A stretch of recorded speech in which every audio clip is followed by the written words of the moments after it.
Across the pages of history, punishment wasn't always about justice. It was about fear and control. The methods used were harsh. It shattered the teeth. It drove them right up through the gums and into the jaw. It was brutally painful. And the messages were clear. Do what you're told, or suffer in ways you can't even imagine. You think these are just scary stories? No, they're real, written down, made by people like us. 20 strategically placed spikes that were meant to impale the body, but in such a way that it wouldn't kill the human inside. Now, get ready, because this list of 25 worst punishments in human history is the most upsetting thing you'll see on the internet. Placing them into a large, hollow bronze bowl where a fire would be lit under it. And believe me, you might not see justice the same way after hearing number 1. Number 25. Tied and licked by a goat. This punishment sounds like a joke until you hear the screams. The prisoner's feet were tied and covered in salt water or dry salt. Then, a goat, yes, a real goat, was brought in to lick the feet clean. At first, it tickled. But over time, the animal's rough tongue wore the skin down to bleeding raw flesh. The longer the session lasted, the more pain and bleeding followed, sometimes turning what looked like a prank into hours of torment. It was mostly used for minor crimes. That's what made it so twisted. No blades, no fire, just a slow, humiliating burn that didn't leave visible scars. But victims were left in tears, their feet infected or too sore to walk. It was pain disguised as comedy. Number 24. Oubliette. The oubliette would be the waiting area for hell. The only thing these small, vertical dungeons were made for was to make you forget you were there. A hatch opened up and lowered prisoners down a deep, dark hole in the stone. There are no windows, not a single light. There wasn't much place to sit or stand. There was no food, no drink, and no airflow. There was often a small hole at the top that let in sounds of life from far away. You couldn't get out. You couldn't yell. Days would go by, then weeks, and finally silence. Not because of peace, but because of lunacy or death. People who were condemned to an oubliette generally didn't get a sentence. They were wiped. The execution of the coward. No blood was shed, and there was no proof. A gradual death from not eating, being alone, and going crazy. Number 23. Iron Maiden. The Iron Maiden looks like a nightmare made real. A tall, human-shaped metal cabinet, its inside lined with razor-sharp spikes. The victim was shut inside, standing upright, as the door slowly closed. The spikes weren't long enough to kill quickly. Instead, they punctured the flesh just enough to keep you bleeding, sometimes for hours. You couldn't move without stabbing yourself more. Some say the spikes were placed to avoid vital organs, keeping you conscious longer. Other versions had spikes targeting the eyes, chest, and stomach. You were upright, trapped, and unable to scream properly. It was a slow death in a steel coffin. Historians argue whether real Iron Maidens were ever widely used, but stories of them appear in multiple torture records across Europe. Even if symbolic, the idea stuck for a reason. It captured the perfect mix of mechanical cruelty and psychological horror, a death that forces you to feel every moment. Number 22. Execution by elephant.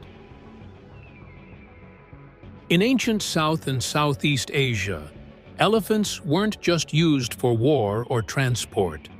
They were trained to kill. This wasn't mindless trampling. Elephants were taught to execute with precision. Some would crush the skull with a single step. Others tore off limbs before delivering the final blow. The most terrifying part? These weren't angry beasts. They were calm, trained, and obedient. Execution was a job. Crowds gathered to watch. Sometimes the condemned was tied down. Other times, they were made to kneel. Either way, the weight of justice was literal and fatal. Rulers used elephants as a display of control. If you could command a massive animal to kill without hesitation, you had real power. Some executions were slow and theatrical, dragging out the suffering for hours. Others were swift, but no less terrifying. Number 21. Heretic's Fork. The heretic's fork was a small, simple tool of massive pain. Just a metal rod with two sharp prongs at both ends. One end pressed beneath the chin, the other into the chest or collarbone. A strap kept it in place. You couldn't nod. You couldn't speak. You couldn't sleep. Every movement meant stabbing yourself. It wasn't meant to kill outright. It was meant to wear you down. Days without rest. Hours without a word. If you passed out, the fork tore deeper. If you begged for mercy, the spikes reminded you to shut up. This was popular during the Inquisition. The goal was silence, not just physically, but mentally.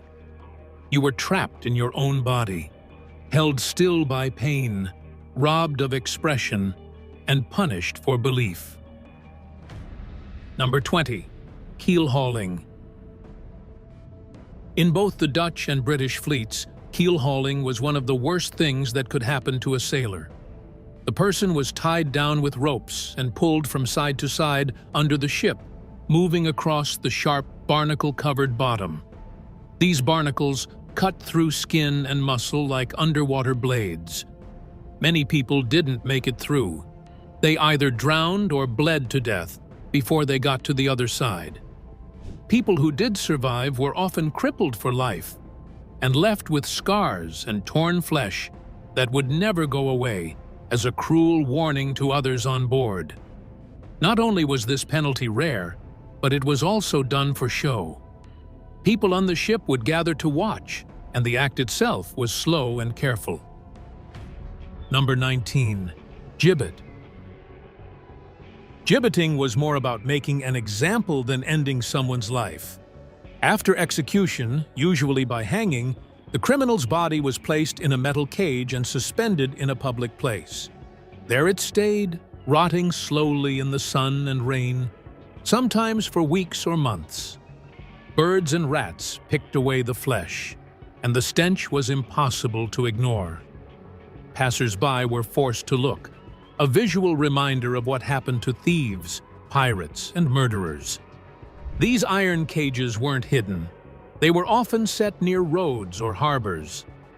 In England, gibbeting remained legal until 1834, and was especially common after executions for piracy. The authorities believed that shame lasted longer than death, so displaying the body was part of the punishment. In some cases, the body wasn't even dead when caged, left to die slowly from thirst, hunger, or exposure. It turned the human body into a decaying billboard for law and order.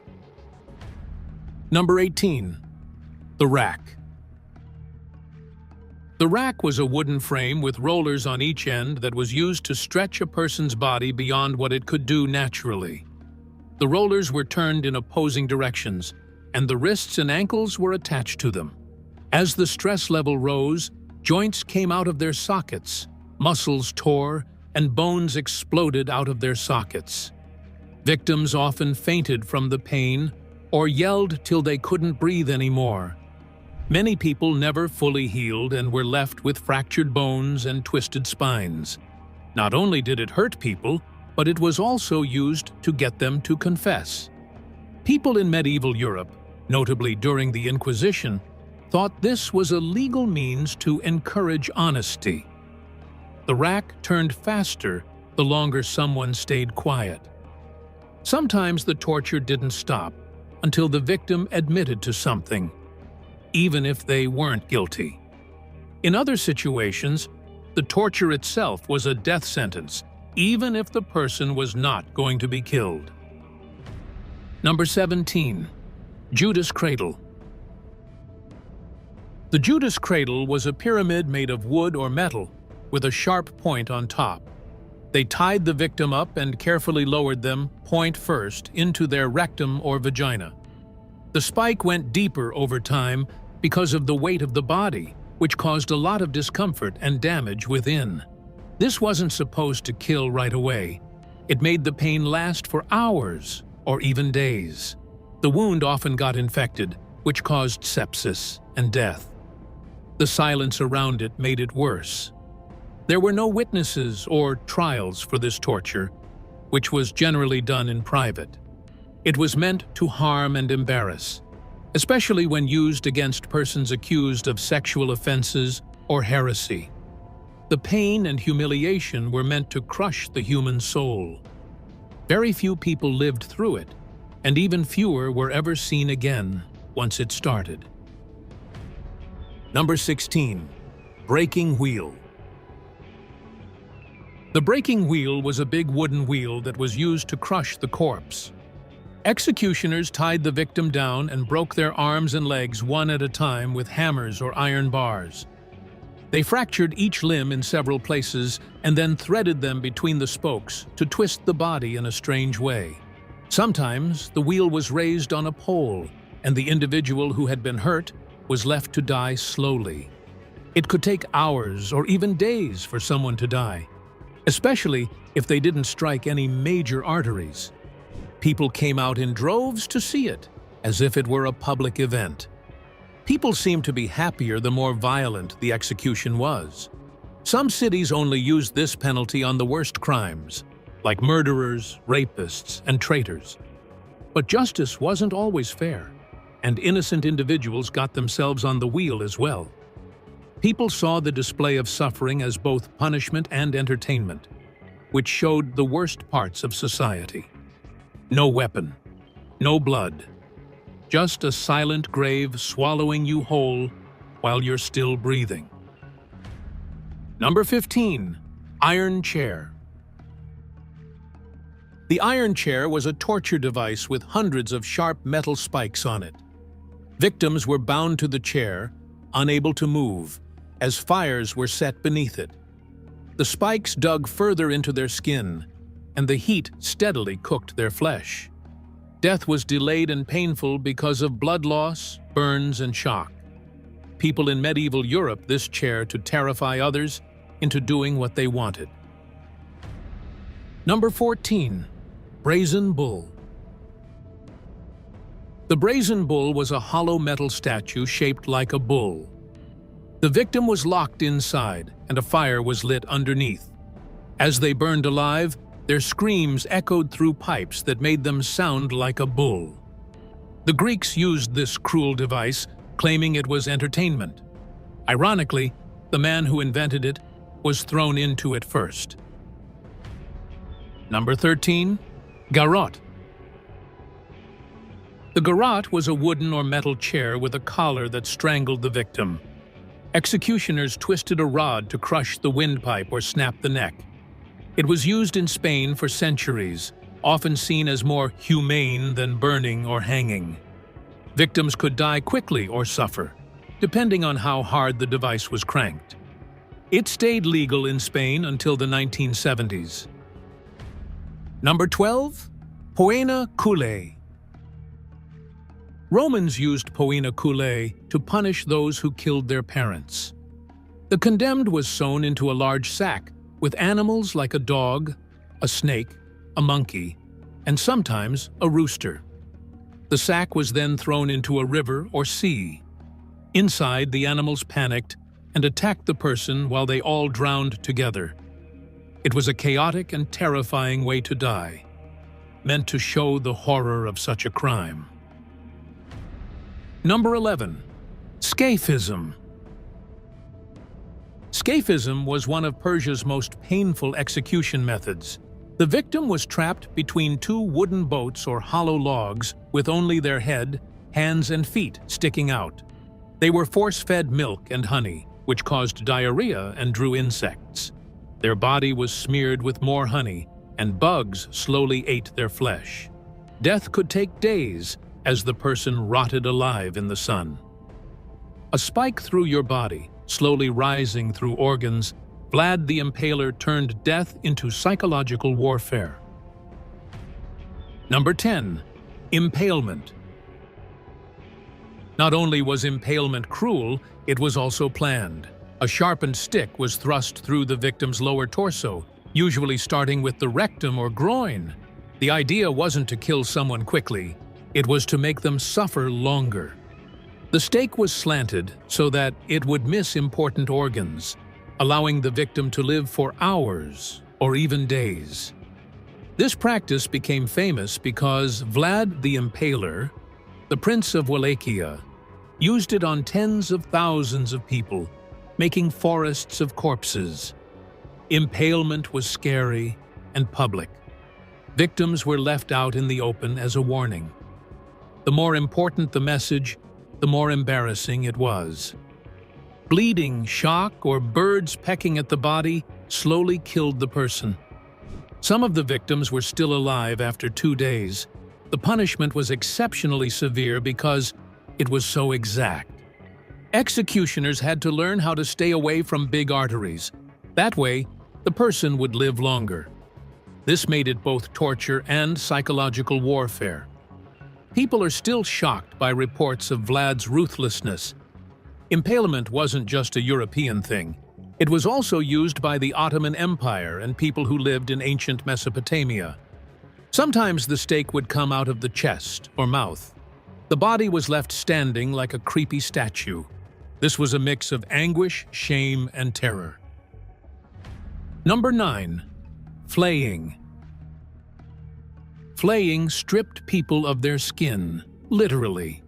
The skin was peeled off in large sections, starting from the legs or back. It was done slowly to keep the victim alive for as long as possible. Organs were exposed, muscles bled, and every nerve ending was on fire. Victims usually died from shock, infection, or blood loss. This method was used by the Assyrians and Aztecs, often for religious or political reasons. In medieval times, it was a punishment for traitors. Sometimes the skin was nailed to a wall as a warning. The Romans flayed slaves who rebelled. It wasn't just death, it was erasing someone's identity. There were ceremonial versions too. Some cultures believed wearing a flayed skin gave you power. Others used it to strip honor and dignity. It was also used in public squares to send a message. You didn't just die, you disappeared. What made flaying unique was its mix of torture and symbolism. It hurt more than most punishments, but it also had cultural meanings. It was meant to crush the body and soul. Even centuries later, records of flaying are hard to read. They weren't just killing people, they were destroying them. Number 8. Riding the stang. Riding the stang was about pain and public shame. Victims were forced to sit on a sharp wooden beam, often bare. The narrow edge cut into the flesh, causing serious injuries. Then they were paraded through the streets for everyone to see. The ride could last for hours. This punishment was used in Europe, especially in England and Scotland. It was usually given for adultery, domestic abuse, or gossip. The goal wasn't just punishment, but humiliation. Crowds threw things, laughed, and jeered. You were in pain, and everyone saw it. Internal injuries were common. The beam tore into muscles and caused bleeding. Long-term damage to the spine or pelvis wasn't rare. Some victims couldn't walk afterward. Others developed infections and died later. It wasn't just about the law, it was about society judging you. You became a living symbol of failure. Even kids joined in the mocking. This punishment mixed cruelty with comedy. But to the person riding the stang, it was pure misery. Number 7. Cangue. The cangue was a heavy wooden frame locked around the neck. It weighed up to 50 pounds, sometimes more. The victim couldn't lie down, feed themselves, or even scratch an itch. It caused sores, neck pain, and exhaustion. Some were forced to wear it for days. Used in China and parts of East Asia, the cangue was meant to humiliate. People wore signs listing their crimes. They stood in public places, visible to all. The longer they stood, the weaker they became. Some collapsed and died from starvation. This punishment didn't involve direct violence, but it worked through slow suffering. The pain was mental, emotional, and physical. You were trapped in your own body, and everyone walked by and watched. The worst part was dependency. Victims had to beg for food and water. If no one helped, they starved. It was a cruel social experiment. Your fate depended on strangers. Even minor crimes like theft could lead to a cangue. It turned small mistakes into huge suffering. Simple wood became a prison, and the world was your jailer. Number 6. Boiling alive. Boiling alive was exactly what it sounds like. Victims were dropped into vats of boiling water, oil, or even molten metal. Skin blistered instantly. Organs were cooked while people were still conscious. Death was slow and gruesome. In England, it was used for poisoners under King Henry VIII. The punishment was meant to match the hidden cruelty of the crime.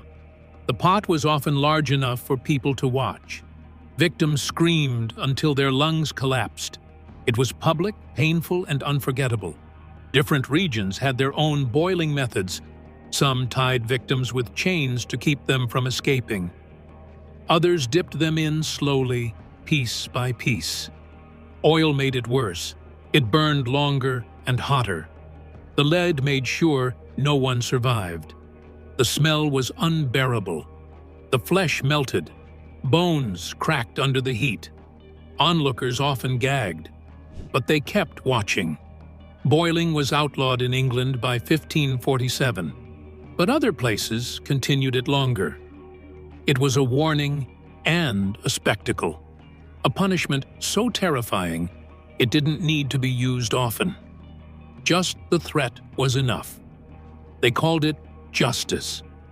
But lynching was a slow, cruel theater of pain, cut by cut, until nothing remained.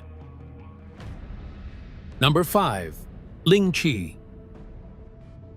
Lynching was one of the slowest and most painful executions ever practiced. The victim was tied to a post while small pieces of flesh were carefully sliced off one at a time. This punishment could go on for hours, with the person remaining awake and aware through most of it. It was usually saved for crimes like treason or killing one's own parents. Lynching wasn't just about death. It was about destroying a person piece by piece in front of everyone. Chinese law once saw lynching as a way to shame the body even after death. Losing bodily wholeness was considered worse than execution itself. Public crowds often watched these events, turning punishment into a gruesome warning. Sometimes, family members were forced to witness it. The practice was finally banned in 1905 after growing criticism from both inside and outside China. Executions like this were filmed in early 20th century photos, shocking the Western world. These rare images show how calm the executioners looked, like it wears routine. That contrast makes it even more chilling. It was a system that turned pain into a long, drawn-out display of state control. Lynching wasn't just a punishment, it was a symbol of complete domination. Even though the cuts were small, they were carefully planned to avoid quick death. Some victims received hundreds of slices before dying. A few were even drugged to keep them alive longer. The aim was psychological destruction as much as physical pain. Death wasn't the end. It was the long path there that was truly horrifying. Number 4. Cropping and branding. Cropping and branding were common ways to punish without killing. Cropping meant cutting off part or all of someone's ear. Branding involved burning letters into the skin, often the face, using red-hot irons. These letters stood for crimes. T for thief, V for vagrant, and so on. The pain was one thing, but the lasting shame was far worse. Once branded, people couldn't hide their past. Their scars told their story before they could speak. Cropped ears made it impossible to blend in. The punishment followed them everywhere, turning daily life into a sentence. Some people even chose suicide rather than live marked forever. In the American colonies and parts of Europe, branding was used on slaves and dissenters. These marks showed ownership or social rejection. Women accused of adultery or gossip were sometimes branded too. It was a tool of control more than correction. The marks turned people into outcasts. The tools used were brutal and simple. Iron letters placed in fire, then pressed into skin. The burning caused permanent scars, often infected.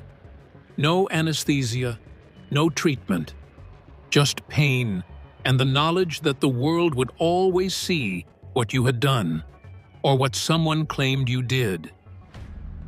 Number 3. Pair of anguish.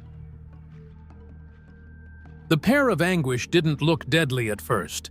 It was a metal object shaped like a closed flower, inserted into the victim's mouth, anus, or vagina. Once inside, a screw was turned, forcing the petals open. The expanding metal tore flesh from the inside out. It was slow, bloody, and impossible to fix. This device was often used during medieval torture sessions. Victims were accused of lying, blasphemy, or being witches. The goal wasn't always death, but humiliation and agony. When used in the mouth, it shattered teeth and broke jaws. When used elsewhere, it destroyed internal organs. No one really survived the pain of anguish without long-term damage. The injuries were horrifying, even if the victim lived. Infection, bleeding, and permanent pain were almost certain.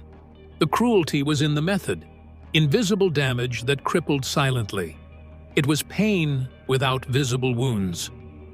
Historians believe most people never saw it coming. It was small, easy to hide, and often used alongside other devices. That secrecy added a layer of fear. Just knowing such a tool existed was enough to silence many. Number 2. Spanish donkey. The Spanish donkey was a wooden wedge shaped like a triangle. Victims were forced to sit on the sharp edge with weights tied to their legs. As time passed, the pressure cut deeper into the groin. The pain was immediate, but the real damage happened slowly. This was torture by gravity, nothing more, nothing less. It was often used during witch trials and military punishments. Men and women alike were sentenced to ride the donkey for hours. Some died from blood loss or shock. Others were crippled for life. The design was cruel in its simplicity. Unlike more elaborate tools, the Spanish donkey used the victim's own weight to cause injury. No blades, no fire, just a sharp edge and time. Executioners didn't need skill, just patience. That made it especially dangerous because it was so easy to use. It turned public spaces into silent horrors. People could hear the screams, but no one dared to speak out. It reminded everyone that disobedience had a cost. No courtroom needed, just the wedge and the will to watch someone suffer. Number 1. Live burial. Being buried alive wasn't always accidental. Many societies used it on purpose, as punishment for crimes, shame, or taboos. Victims were sealed in coffins or buried in dirt, left to suffocate slowly. The worst part? You stayed conscious the whole time. Ancient Persia, Rome, and even some Native American tribes practiced live burial. In some cases, it was tied to religious sacrifice. Others used it for prisoners of war or women accused of adultery. Victims often screamed until their voices were muffled by the earth. It was death by silence. Burial could take hours. Breathing became shallow. The chest got tight. Dirt filled the nose, throat, and mouth. The darkness made panic worse. These punishments weren't just about death. They were about control, fear, and power. They remind us how far humans once went to enforce silence and submission. We look back in horror, but history warns us to never let cruelty become justice again.